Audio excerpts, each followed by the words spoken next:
Bonjour à tous. En thématique ce matin pour notre nouvelle vidéo, je vous proposerai de faire un petit update sur le Nikkei. C'est un graphique que je vous avais montré la semaine dernière et comme on l'a vu, il y a eu une belle confirmation du breakout. Nous également confirmation de la correction du dollar qui a amorcé une réelle correction après son envolée récente.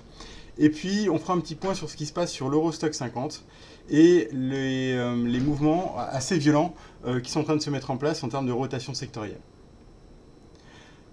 Donc, si on commence par le Nikkei, la semaine dernière, j'évoquais, enfin depuis plusieurs semaines même, j'évoquais la possibilité d'un breakout au-delà des 23 000. C'est un scénario qui a été clairement confirmé depuis la semaine dernière. On voit qu'il y a une réelle envolée du Nikkei qui se fait de manière concomitante avec la hausse du dollar yen, comme d'habitude. Donc ce qu'on peut voir, c'est que le scénario comme quoi, enfin mon scénario technique de retour sur les plus hauts de l'année, c'est-à-dire sur les plus hauts de janvier, ben, il est en train de se mettre en place. Et je reste assez positif sur le Nikkei, avec en target la zone des 24 500, donc qui est un report de la phase de hausse d'avril-mai. Minimum 24 500, donc pour moi il y a encore du potentiel sur ce marché. Sur le dollar index, j'évoquais également la semaine dernière la possibilité d'une poursuite de la consolidation du dollar. Je vous parlais de deux Fibonacci à 93,65 et un deuxième à 92,62. Ce qu'on peut voir, c'est que cette semaine, le premier niveau a été quasiment atteint. Donc on voit qu'on a peut-être éventuellement des risques de prise de bénéfices sur le short dollar en fin de semaine ou voire début de semaine prochaine, mais avec toujours un risque persistant de poursuite de la correction. Mon worst case scénario pour la baisse du dollar à ce stade-là, ça reste 92,62 qui est à la fois la moyenne mobile des 100 jours et le 50% en retracement. Donc poursuite plutôt envisageable de la consolidation du dollar. Un autre signal dont je vous avais parlé il y a 2 semaines, c'est le signal de survente de l'Eurostoxx 50. Donc là, c'était assez clair sur ce graphique-là, c'est un petit modèle de trading que j'utilise contrariant. On avait le premier signal de survente depuis le mois de février. Ce qu'on peut voir, c'est qu'on a eu un rebond technique assez violent qui s'est mis en place depuis la semaine dernière, qui pour l'instant est assez similaire avec celui qu'on a connu au mois de mars, qui se fait sous la moyenne mobile de 100 jours. Donc pour l'instant, même si ce rebond a été assez violent, on se trouve toujours plutôt dans une phase de rebond technique à l'intérieur d'une tendance qui n'est pas franchement baissière, hein, puisqu'on n'a pas vraiment confirmé la cassure de début septembre, mais qui n'est pas vraiment haussière. Donc comme vous pouvez le voir, on est toujours quand même dans une tendance plutôt baissière, de fond plutôt baissière ou au moins neutre.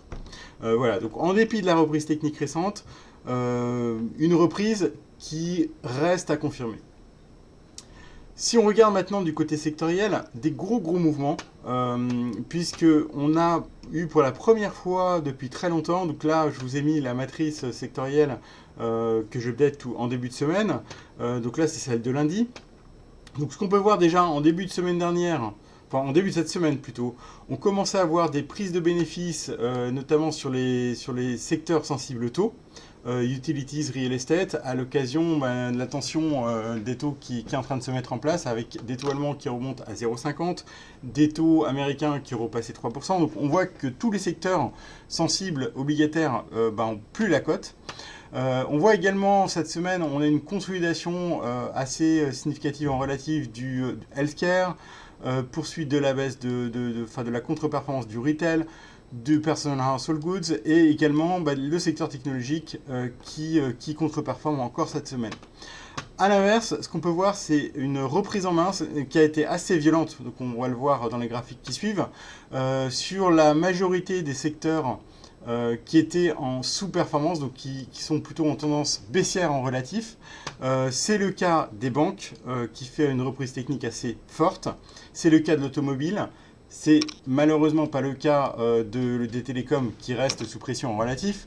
C'est le cas de l'assurance et de la construction qui étaient déjà deux secteurs qui s'amélioraient.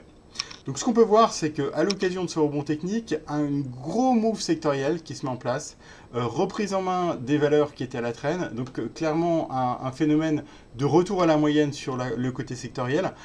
Si on regarde un peu ce qui se passe, notamment sur les deux secteurs qui ont le plus rebondi, auto, dans un premier temps, on voit qu'effectivement, il y a un vrai rebond technique du secteur auto en relatif. Est-ce que c'est le début d'un mouvement de reprise significatif de la surperformance? Pour l'instant, on est plutôt dans une phase de rebond technique, c'est-à-dire arrêt de la sous-performance. On ne peut pas dire que ce secteur, malgré le rebond depuis la semaine dernière, est devenu un secteur leader. Voilà, donc disons que les signaux techniques ils sont encourageants à court terme, mais il reste à confirmer à moyen terme. On voit notamment sur l'indice Stocks Auto une résistance assez importante qui est dans cette zone-là, qui est entre 575 et 580. Ça peut être un objectif court terme, mais je pense qu'on risque d'avoir du mal à dépasser dans un premier temps cette résistance. Donc, éventuellement, donc poursuite du rebond technique à très court terme, et puis peut-être une phase de consolidation qui pourrait se mettre en place. Si on regarde sur les banques, un scénario similaire, à savoir quand même que le secteur bancaire est un tout petit peu faible que l'auto, même si sur le dernier point bas, ici, on a eu une belle divergence haussière qui s'est mise en place sur le relatif Stoxx 600, qui incite à penser que le secteur bancaire est également dans une phase de rebond technique. On voit que la tendance baissière n'a pas été encore vraiment cassée. Néanmoins, je pense qu'on a maintenant une assez forte probabilité de poursuivre cette phase de rebond pour aller éventuellement voilà, sur 170 autour, qui est un énorme niveau technique depuis quelques années. A l'inverse, ce qu'on peut voir, c'est prise de bénéfices sur des secteurs leaders comme la tech.